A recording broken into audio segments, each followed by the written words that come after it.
just want to stay ahead of the curve here. Okay, so we have already a couple of people joining in, so about 15, 20 of us. So let's go ahead and get started. Really, really excited about this one. I mean, we've done this multiple times before, maybe 5 or 6 this year, but obviously it's the big one for the year, big one for the decade. There's a lot of debate out there whether 2020 is actually a new decade or if it's 2021. It's unclear. I would love to hear your, maybe do a poll later on whether we're starting a new decade or not. But regardless, what I thought I would do is obviously give you a couple of quick updates on the community, where we are, where we've grown from, and then just what I would love to do is really talk about 2 things. One of them is, what are some of the key learnings we've had as a community this year? I know we wanted to do like a SkillJar Connect debrief, but I thought, why limit it to just things we learned at SkillJar? Why not make it a little broader? Really kind of go around the room, pick 3 or 4 people to talk about some new things that they've learned this year that they didn't know at the start of the year, whether it's things you learned from the community, things you've learned from your own programs, things you learned from going to conferences, about building a customer education program specifically, right, at your company. And the second part, what we'll do in the last kind of 30 minutes or so, is I would love to hear like a wish list, right? This is something our CMO asked us to do, which is really just say, hey, if you get, Santa's coming to town, you get 2 things for your customer education program next year. What are those? What would that be? And I'm going to keep it broad and open-ended at that, however you want to interpret that. Okay. With that being said, David's going to be my my co-host. David, keep me honest, help me, ask good questions and respond to some of the comments we get. For those of you that I haven't met, my name is Sumeru. Some of you call me Sumo. Love both the names. I work at a company called Gong, and we record conversations and help sales team, help people who are talking to customers have better conversations. So I've been running the program here for about 6 months or about 9 months now, and I still feel new to the program.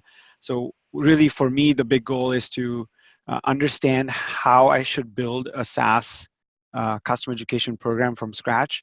I'm super new to this, right, to the program, but I'm not very new to customer education, but it still feels like day one, where I'm asking myself, who should I hire? What kind of skill sets do I need? How should I produce my videos? Where should I host my videos? Do I need an LMS? And if I buy an LMS, how much should it cost? And how should I pick an LMS? So all the questions that that I've been asking myself keep coming back every time I start a new program.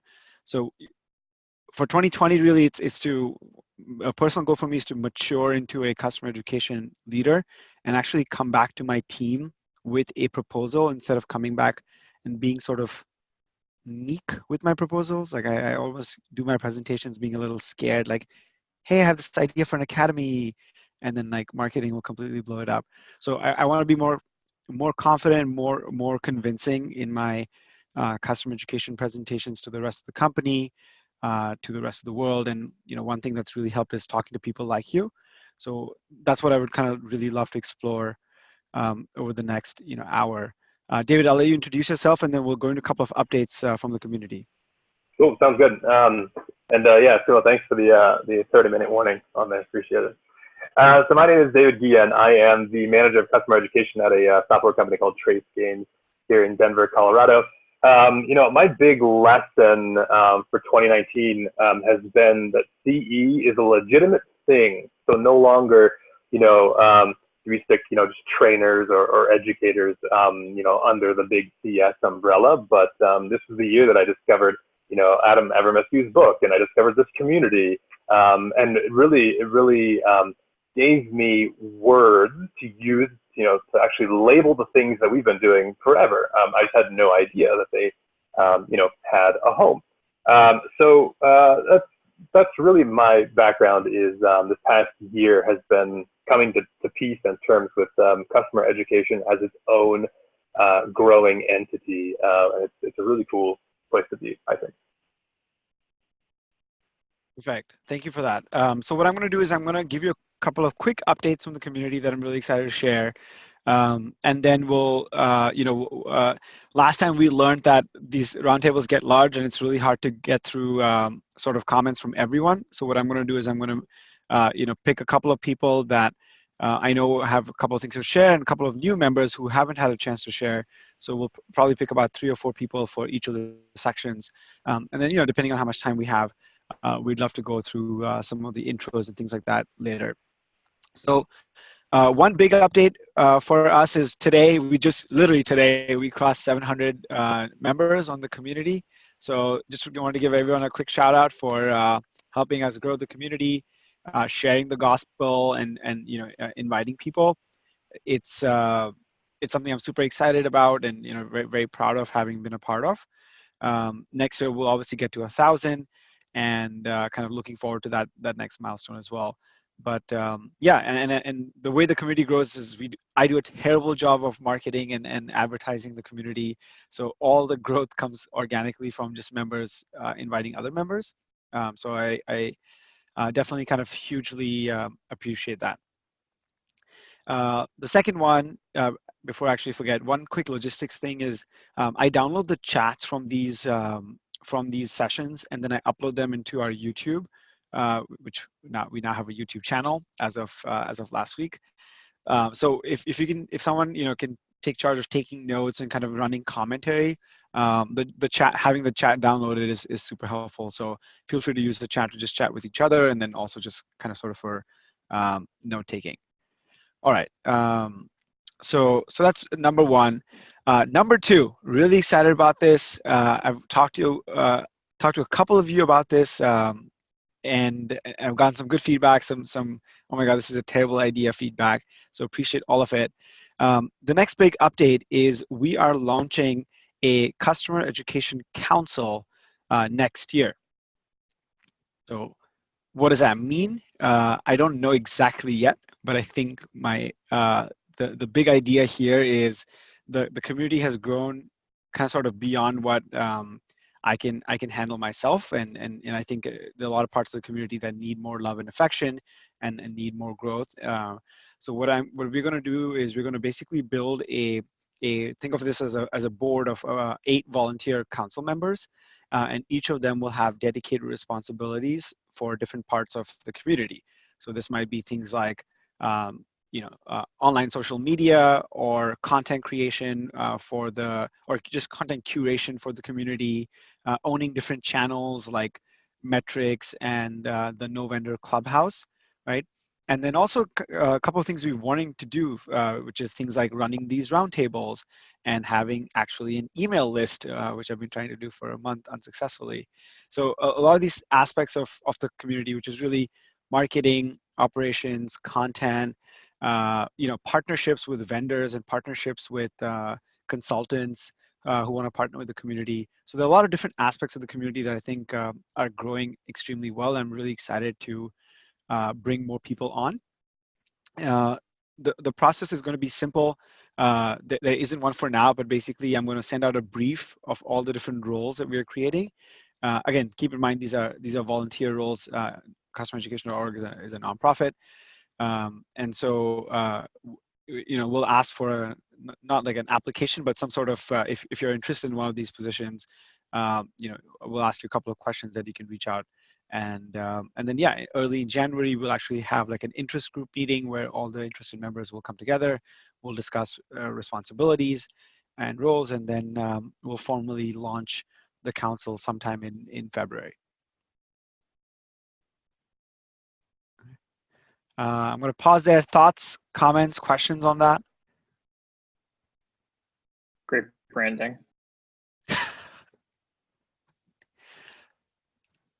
Any other non-Jonathan type of comments or questions?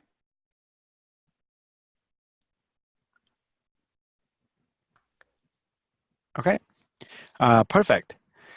It's exciting. Okay, so yeah, it's cool. Thanks, Matt. It's a cool idea. Looking forward to it.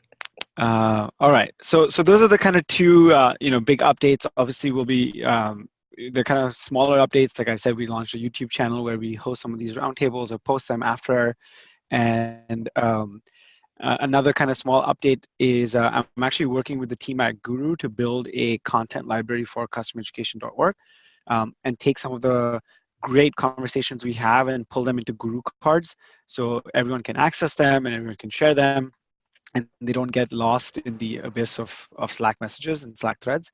So that's something that I'm also kind of working on. Okay, so with that being said, let's actually jump into the main portion, right? What I'm going to do is let's actually everyone take 2 minutes to use some quiet time, reflect on the year, and let's kind of think about what are the top things you learned about building a customer education program this year. And then what I'm going to do is, David, maybe you can, I'll pick 2 or 3 people, and then you can pick 2 or 3, and then we'll just kind of get their 2 minutes on what we've learned. Sounds good.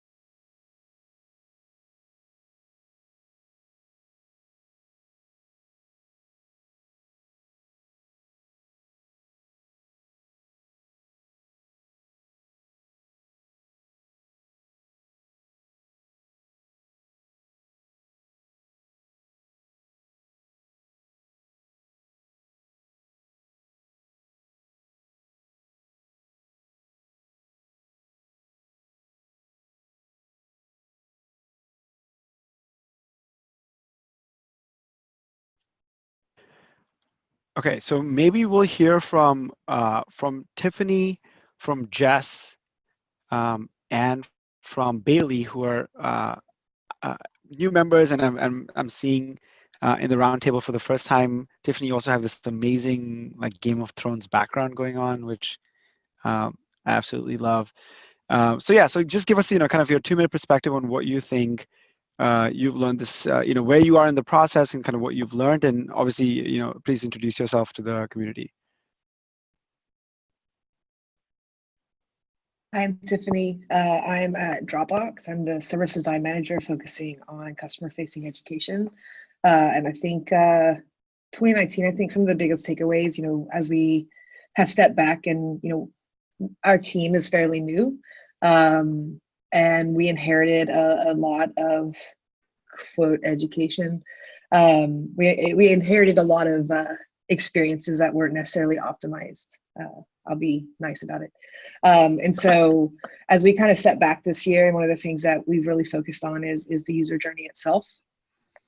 And so last year we were able to do a really robust 2-day workshop where we looked at intent as well as focused in on channel mapping, and then did a journey map against those 2 things. And so we actually just revisited. I was in Austin last week and Dublin the week before, kind of revisiting those maps and seeing how we stand as we're starting to do our 2020 planning. And so I think really focusing in and honing in on those various different journey maps, as well as trying to expand our offerings.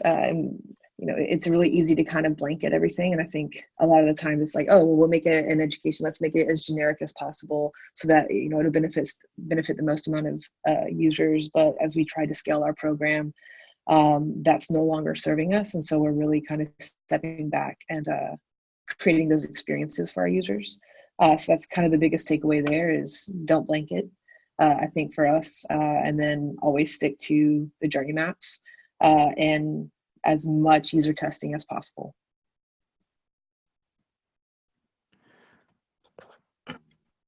Got it.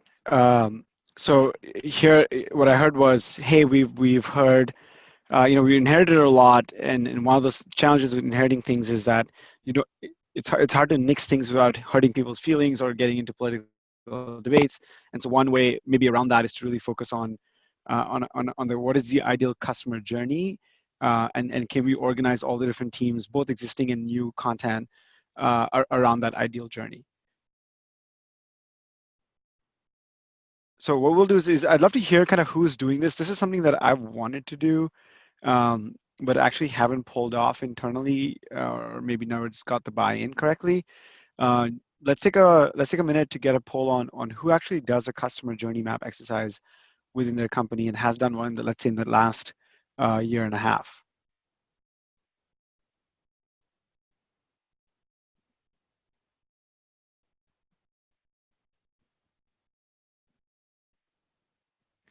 Okay, so I'm going to end the poll here. Let's see. David, can you see the results? Yeah, we're good. Okay, so it's about 60-40. 60% do it, 40% don't. David, which one are you? Which bucket are you in? I'm definitely in the me group. So what I did is I took a couple of pages out of Adam's book where he actually lists all of the key questions that you would ask during a customer journey map exercise. And I gathered a whole bunch of people in the CS, gathered some leadership, and we just ran through it. I kind of blindsided them. I feel like if I would have put it in an email that it was coming, they wouldn't have shown up. So I had to use some guerrilla tactics here, but nonetheless, it proved to be pretty fruitful. I have Adam's copy and I pretend that I've read the book. I actually have not read the book. For those of you other pretenders in the room, actually read the book. Matt is basically shocked. I'm really glad Adam is not on this on this Zoom, but he will have the recording. It's actually recorded twice, so. Thanks for the reminder, Jonathan. I really appreciate you. All right, let's hear from Jess. I know Jess is a new member. She's the queen of the Midwest, and has just done an absolute fire job of engaging that kind of sub community. So Jess, yeah, I would love to hear an introduction. Tell us a little bit about yourself and kind of where you are in the process and what you've learned so far. Sure. Can you hear me okay? Okay. Did you call me the queen of the Midwest? Sorry, I should have probably checked before I gave you. I hope that's okay. No, I love it. It's perfect. I'm going to start adopting that, I think. So I work at Wyden Enterprises. I'm the training and education team lead, but what that really means is at the moment I'm a team of one. We're currently hiring a program manager right now, which has a lot of training and education aspects to it. So spread the word. So things that I learned in 2019 was I started out as my career as a teacher. So transitioning from teaching public school, middle and high school into the private sector, I am really grateful that I found a place with a lot of the same skills, and it just did a really nice transition. Another thing I learned was that there are a lot of misconceptions in the tech world about what training and education means and is, and what can qualify as training and ed versus what qualifies as marketing content and things like that. So it's just sort of like an ongoing debate and discussion on that. And lastly was just having the vocabulary to really articulate the relationship between business and training and education, and all the things that allow for greater buy-in for what we do. We are in sort of a funny place where it's hard to show directly how we impacted business when people are mostly interested in like financial statements. And having the correct vocabulary, at least, to discuss these things and to begin talking about those correlations has been really helpful with getting buy-in and people investing in my department.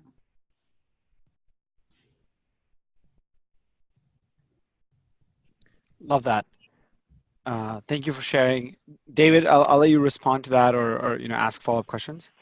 Sure, yeah, Jess, I also came out of education, high school and higher ed, and so it's really fascinating how there's a really great niche in tech, particularly in customer ed, right, for formally trained educators. I think we bring in a skill set that's really missing in this space. And then once you figure out what stuff is called and who values what and what that stuff is called, you can really leverage those skill sets that we bring in from formal instruction. I think this is a really great space for teachers to get into, and it pays way better too. So. Absolutely. Yeah, it's been a really nice transition, and you don't have to work with hundreds of teenagers, so I'm really into it. Got it. Well, welcome to the community, and we're super excited to have you and create a Midwest chapter out of this. Okay, so let's hear from Bailey next. Bailey, would you love a quick introduction? Tell us what you do, tell us where you are in the journey and kind of your big learnings for 2019. Yeah, sure thing. My name is Bailey. I am a customer success coach moonlighting as a customer education program manager at Culture Amp. My teammate and closest work partner, Frisia, is on the line with me as well from San Francisco. I'm in New York. And we really kicked off our customer education journey in June, like early June, when we had signed a contract with SkillJar and have been focused on implementing that this year. I'd say the biggest learning I've had personally is that internal comms has been the most important aspect of this implementation for us to be successful. Primarily because through partnerships with a lot of other teams, that's how we've brought the most customers into SkillJar to learn about, to take our training courses. So working with CS, working with our customer marketing teams, working with our product teams. We recently had a product manager approach us for the first time and say, like, we're rolling out this thing, we need your help. We had a really great idea for lessons that we could put into SkillJar and how we could link to them for the product. Frisia drove the majority of that. So really building those internal relationships has created our initial, what I would hope to consider our initial success. I love that. Wait, were you at SkillJar Connect this year? Mm-hmm. Okay, we met, correct? Yeah. Okay, everyone looks different on Zoom, and I am so sorry That's okay. for not recognizing you. Okay, we definitely met. Yay for new people. So very important point. Internal comms is almost as important, sometimes if more important than external comms and talking to customers. I have personally struggled with this. I joined Gong and dove into creating videos and online education and going direct to customers, but CSMs never felt bought in, and they never, if anything, they felt threatened in many cases that we were doing all this stuff. And I'm now finding myself on a, maybe 3 feet behind, trying to actually play catch up on getting internal alignment. Question for you, Bailey, is what do you think prevents a lot of customer education people from doing this well? Because this is not the first time I've heard that. Why do you think we do a bad job of this generally? Oh, that's a good question. I think it depends on where you come from in the organization. Like if you're moving up into the role from having been at the company for a while versus coming in new, like if you started in an education role, you probably didn't understand a lot about the internal dynamics and who to bring along for the journey. I think oftentimes a few key champions will get you a really long way. I think in that regard, my manager was a really important part of that as well. She's been at the company for 4 years and kind of knew who to connect me with and bring along for that journey. I think another part of it is internal comms is a huge skill to learn. I actually was a learning and development manager at last company, and that's basically all learning and development is an internal comms battle. So I felt like I had kind of honed it there and then was able to come learn the lay of the land at Culture Amp in my CS role and then apply that to becoming more on the customer education side of things. Frisia, any additional insights on that point? I think for me, I often get caught up in the designing and development of content and don't think about like the implementation and really analyzing what people need.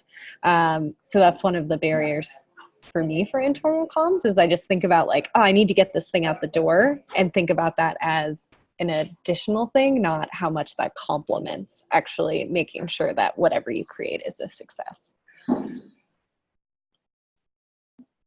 Thanks for sharing that. David, I'll let you pick 1 or 2 other people just to kind of go around the room and go through a similar exercise. Yeah, absolutely. So I think it'd be a lot of value to hear from some of our more experienced members, what does learning look like when you've already been through a lot of these pitfalls that many of us have fallen into the last couple of years. So I'm going to throw out Michael. I would love to hear from you. You had given me a great suggestion to take a learning experience design course, which that advice was gold, man. So I'd love to hear what your thoughts are on learning for 2019. Yeah. Hi, everyone. First, thank you for confusing me for an experienced member of the community. I've just been here a while. So I'll say that the year started out really with sort of taking that course David mentioned, but the big takeaway for me was a strategic one, just understanding basically where customer ed can play in my org and how it can win. So basically what we should be responsible and accountable for and what we need to just, consult and inform on. And it took a long time just to get that clarity because as I think we're all generalists, knowing that a lot of us come from a formal training, higher ed, just, a background where all of us just love to learn and be involved in tons of stuff because it's cool to be involved in tons of stuff. It's hard to know when to say no and to really just focus and say yes. And so that was a big takeaway for me through the year was understanding how to really understanding what a customer ed strategy looks like in my org. And thanks to the community, I like 100% due to the posts and conversations in here because I was able to see what everybody was doing and what made sense for you versus what would make sense here, different stages of growth and so on. And so that was a big takeaway. But since I'm on the mic, I also want to give a shout out to Matt for that great chart he posted a few months ago on sort of fundamentals, intermediate use cases, and then big use cases. I think that's 100% on the money. I've referred to it. I can't tell you how many times with our knowledge base writer here. So we were sort of reorienting everything around that. And so that's sort of a big takeaway strategy, small takeaway this year, the organization of your knowledge base. So thanks, Matt, for that one. Perfect. Thanks for that. That's exactly where I was headed to next was Matt. So, but there's a few folks asking about which course was that, and that was the Fundamentals of Learning Experience Design through University of Toronto. It's a great 7-week session. I highly recommend it. If you got some leftover PD money, definitely throw it towards that. I think you'll find some value. But yeah, so we'll throw it over to Matt because Matt has quickly become a guru within our community, whether it's on the podcast or whether it's putting up that awesome chart. So Matt, what are your thoughts on 2019? You guys are too kind. For me, I think I agree with you, David, about what you said. Just that realizing clearly that customer education has a real place in organizations and that's like a real thing and that it has methodologies and it has perspectives and that it's worthwhile. It's kind of weird because it's an afterthought for a lot of people. And I think it's easy to get discouraged because even Dave Darrington says, like, he said in one thread, he was like, yeah, I always hire really scrappy customer education people because we always get left behind. And like, we're the last ones to get resources. And so that was a big learning, just like coming to terms with the fact that, yes, we should ask for things. Yes, we like have a real purpose and value. And then the second one is about what should the goals be in customer education and how do you measure success, which is something that I don't think I've figured out. I don't think really there's a lot of different opinions about it in the community right now. And I think as a community, we should do a better job of figuring out like what should our success measures be. But that's probably my next biggest question for the upcoming year. But yeah. Agreed. Yeah, I think once our group can crack the metrics problem, I think we're going to be in pretty good shape. Okay, so I'd love to do like a kind of a quick stop check here and a poll. This is probably a hard question to answer, which is really thinking about, it sounds like we've talked a lot about some of the things that we've learned, a lot of reflection on the year, which I love. So I'm going to take another minute, do this for myself. Would love to hear what you think is kind of personally holding you back. And again, this might not be an exhaustive list. So if there are things that I missed while I was creating this poll in the last 10 seconds, feel free to also chat us. How many should we choose? Or just multi-select?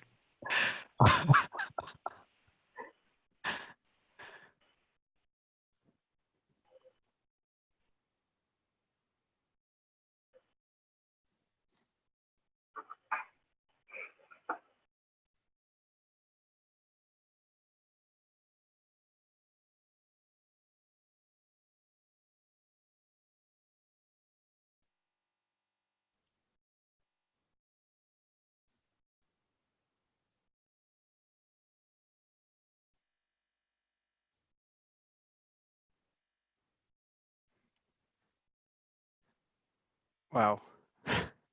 David, I want to hear your thoughts on this one. Oh, yeah. Okay, I'm going to close the poll. Thank you for voting. Let's share the results. All right, David. Let's hear the expert radio commentary. There you go. See, once our group figures out this whole metrics conundrum, I think everybody who's a part of CE Heroes is just going to be highly, highly employable. This is clearly a huge chasm. I think, like with my team in particular, I've got a lot of these things covered. I've got a lot of support internally. I've got some really talented folks.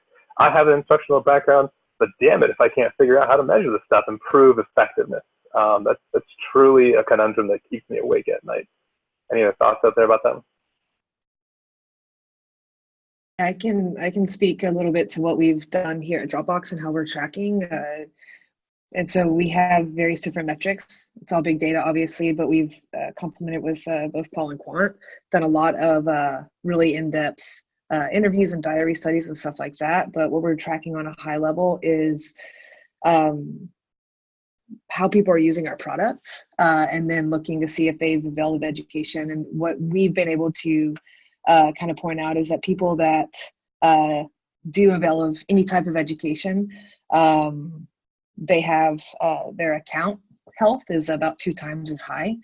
But then we drill down into like kind of what constitutes these metrics. And so there's 25 different attributes that we look at kind of across the board, if they have avail of education, to really see how they, number one, are interacting with the education itself, but then how it ties back to their account. And that's really helped us. But then obviously, really complementing that with, like I said, the really in-depth diary studies. And then weekly we do, we call them Real World Wednesdays, but weekly we have sessions with various different types of a user so that we can really try to pinpoint what it is. And I think one of the things that people tend to overlook is that our users, and not just for Dropbox, but overwhelmingly so in tech at every company that I've been a part of, and with the customer education focus, is that I think education is this, it's going to be e-learning, it's going to be in an LMS, it's going to be this, but when you actually talk to the users, that is not what education is to them. That's what it might be at an enterprise type level, but troubleshooting is education. And so how can we get to them in that moment? And so really working and partnering with the various different machine learning teams and in trying to figure out what struggle detection is, so that we can then surface things when they're actually needed without turning into like a horrible clippy. And so that's kind of how we're measuring, and we've really got a lot of traction on that kind of company wide as well. That's a good metric. Now everyone's trying to put a little more emphasis on educating the users properly, and we're actually at a point now where we're starting to scale a little bit, in that like our program managers and product managers are responsible to some level for the education itself. And at minimum, they're responsible for the review, so we can ensure that everything's accurate. So when they are doing kind of the trial and error, and I'm going to go try to break things. That's what new users do. That's what I do. Is how do I break this product? And as they're doing that, how can we encourage them to learn without them knowing that they're learning? Got it. Tiffany, what I'm hearing is that there's a deep dive into the Dropbox Customer Education Metrics Program webinar that's coming up next month by you. Is that what I heard? Yeah, I can bring some friends along too. Okay, we have 100% response rate and 100% acceptance rate from the community. So I think one thing, David, to your point, we need to start doing more of is kind of, next year, let's move past the, okay, we know what we need to solve. Let's actually try and come together and solve it as a group. Let's learn.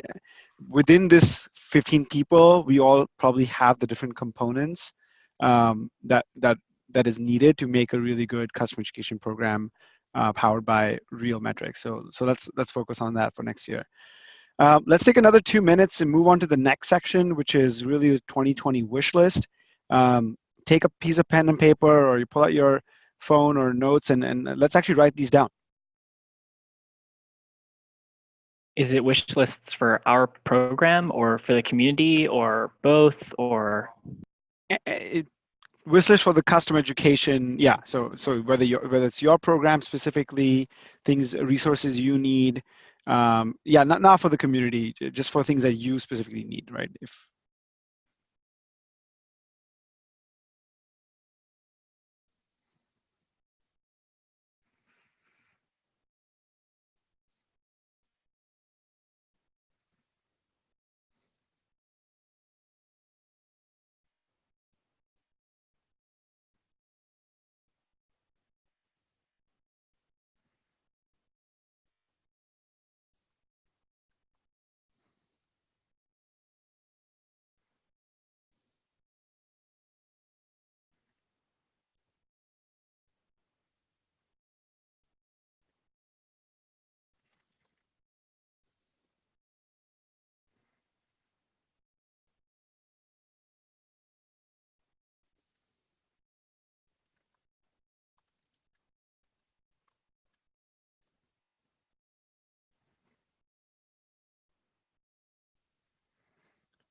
Dave, I was thinking maybe we could, so I have a poll created for this that I just threw up. Do you think we should go around the room, ask a couple of members first, or should we poll and then dive in? I mean, I'd love to hear from some folks who haven't chimed in yet. Right? So let's see what's out there. Okay. All right. So maybe we'll start with Aaron, and then go to Dave and Pam. Hello. So I'm Erin. I head up customer education at Opal, a software company out of Portland.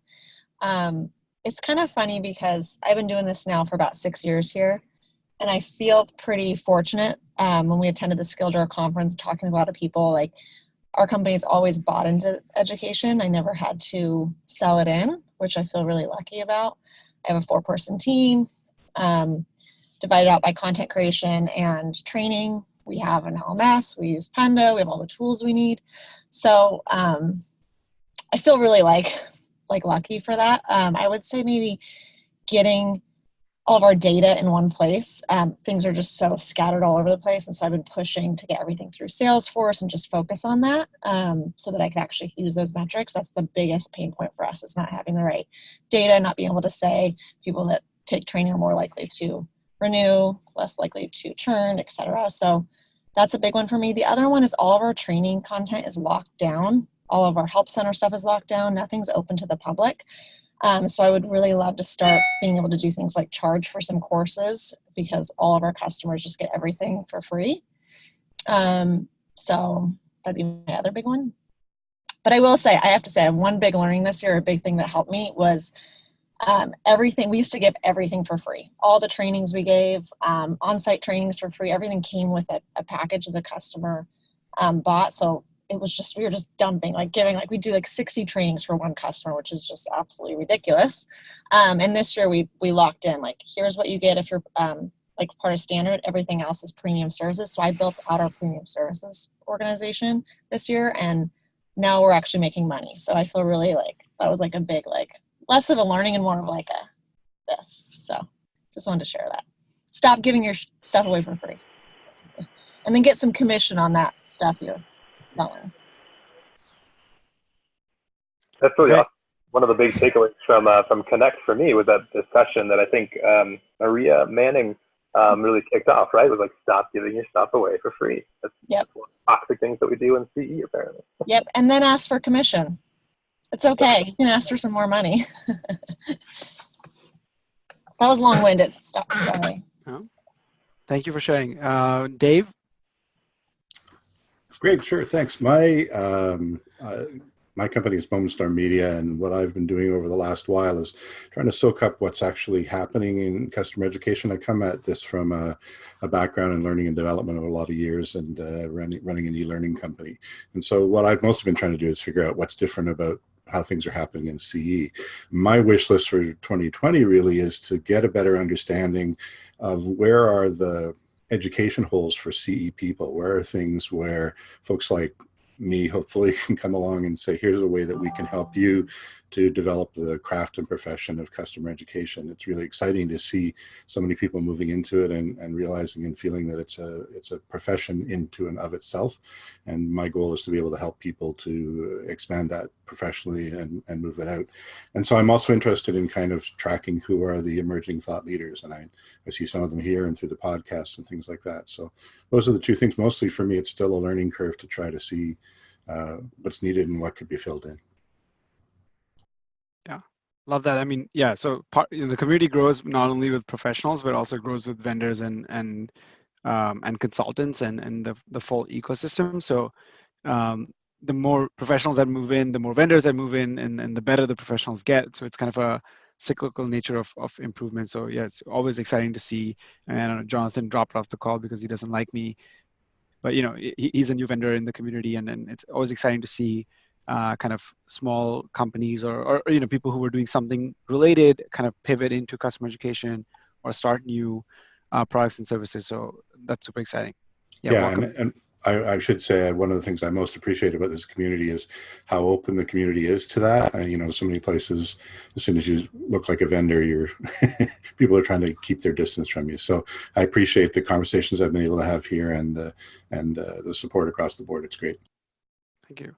All right, so we'll go to Liz next, and then quick note from Pam. Can you hear me okay? The trouble with sound canceling headphones, you can hear yourself really loud, but you're not sure if anything is actually coming out. So yeah, I think, well, one question I had really quickly per Aaron's comments was, if you're starting from a place where you aren't charging currently, what's kind of the first step in determining what you could charge so that people still engage with your education offerings, but aren't scared away because it costs money? Liz, great question. In the interest of time, let's take that one offline. Okay, that sounds good. Aaron, I'll be in touch. So one thing that I really like to see in 2020 is for my company to take our education in market more. I think we do a lot of kind of behind the scenes education in our help center articles, in some online courses, but having more of a presence in the market where we can both educate there and also kind of have the conversations necessary to see what customers are asking about versus kind of hearing it secondhand from our sales teams and ops teams. I would just love to see that for our team, and I think it would be huge for future projects for us. So. Got it. Perfect. And then Pam. So I guess the number one thing I've learned is that customer success really needs us. They get overwhelmed, and we really need to see where we are. By the way, of course, I'm independent, so that's the market I'm going for, is trying to educate them that no, telling ain't training and they need our help. The other thing is we're all right on track. We need metrics, and so I'm really hoping to become more of an expert and maybe see how I can help people figure that out. Perfect. And once again, thank you everyone for sharing. What we'll do is, David, I'm gonna launch a quick poll here. It seems like a theme here that I really like, throwing up real-time polls and see how fast I can type when people are adding comments. So let's take a poll, and then David, I'd love to hear your kind of commentary on the poll, and maybe you can wrap us up. Yeah, sounds good. Give me a second to read over all these options here.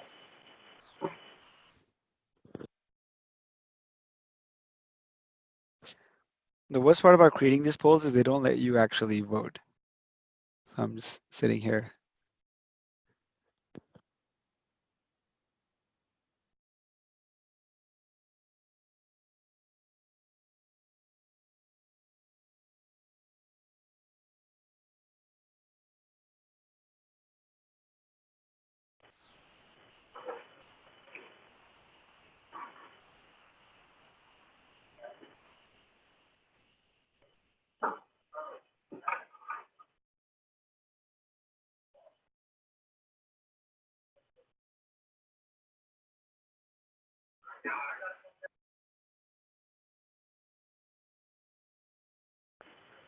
Yeah, so this is right in line with what I was hoping for. I think a lot of my own selfish desires for next year are not only moments like this where we can really spitball ideas and, hey, here's what works and here's how you sell stuff and here's where you start at whatever level. But I'm also hoping that opportunities like this lead into our own, like, a really scrappy, like, 2-day conference where we have some problems, we solve them, and we bring them back to the community, the ones that we're unable to attend. Because I think that's the most valuable thing on this list is it's a community of peers where you can be vulnerable and say, listen, I suck at this, or I wish I could be better at this. And you're presenting it to an audience of folks who get it, right? Who do it on a daily basis. So I'm really glad this one came out on top.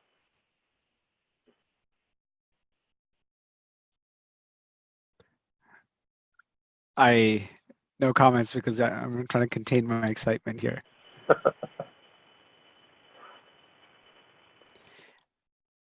Okay, so I'm going to stop sharing this one. I'll definitely keep the poll results. For me personally, I think this community is really, the vulnerability part of it. I know it kind of sounds fuzzy, but is actually super important. I can't go to my manager and say, hey, I suck at internal communications. I should, but like in many cases, you're trying to have a brave front to the rest of the team and say, oh, I got it figured out and I know what I'm doing. This is one of those few places where I can ask really raw questions, and I'm like, do I use what video platform do I use? How do I communicate this to my CEO? Or does anyone even have examples of presentations they've done for customer journey? So both the ability to ask tactical questions, but also sort of more vulnerable, like how do I position myself and how do I do a better job, has been super helpful. So I can see that growing. One of the challenges for next year will be to continue to have that feeling as the community grows larger. So how do we kind of keep that ethos of sort of that open communication amongst everyone, but also still keep it relevant as the team is growing, as the community is growing larger. So something I'm definitely looking forward to next year. I did want to say, I want to keep this short because I know people have meetings right after. Let's continue these conversations. A big part of this next year is going to be to take these and make them, operationalize them through the council. I'm definitely looking for people to partner here with so that we can actually have our own event. We can do these virtual events more strategically, and David and I can prepare for more than 30 minutes for each one of these. So definitely looking forward to a big volunteer list for next year. For this year, it's been an absolute amazing journey to see this grow. One thing I wanted to just shout out really quickly is this community has been an insurance policy for my job. Let me kind of rephrase that one more time. Basically, when my CEO or CEO challenge me on an idea and they say, that's kind of ridiculous, like who do you know who's doing this? I can, off the top of my head, name 5 companies that are in my space that are B2B SaaS companies and say, oh, I talked to Opal and Miro and Slack and Dropbox, and they're all doing the exact same thing. Or that this is an idea I got from them. So that kind of insurance is super helpful for me to really have the confidence saying my ideas are not just random and weird. I've actually done my research. I've done my homework. I've come prepared with examples from my peers. So that's been kind of a huge thing. And I want to try and operationalize that in a way where we can say, oh, if you're looking for this, here are 5 companies that do exactly this. Or if you're trying to do an LMS, here are the top 10 companies and the LMSs they use. So we'll start to do some of that operationalizing, but I think that's another theme that I want to take into next year, is really use the community as insurance policies for our ideas, insurance policies for our jobs, and insurance policies for our programs, really. Okay. With that being said, I want to say just a big happy holidays. Thank you for being a part of this amazing journey. David, Matt, Aaron, like several of you that I met earlier this year, that was amazing. Let's definitely plan on meeting again next year. I think that in-person connection is extremely powerful and something that Zoom can't fix, at least for now. So we'll keep in touch and we'll be on the lookout. And again, if you have any ideas or feedback for the program and for these roundtables, also please feel free to reach out. Okay. Thank all right. you. Thank you all. Have a great holiday. Bye. Thanks, everyone. Bye, guys. All right. Bye, everyone. Happy holidays.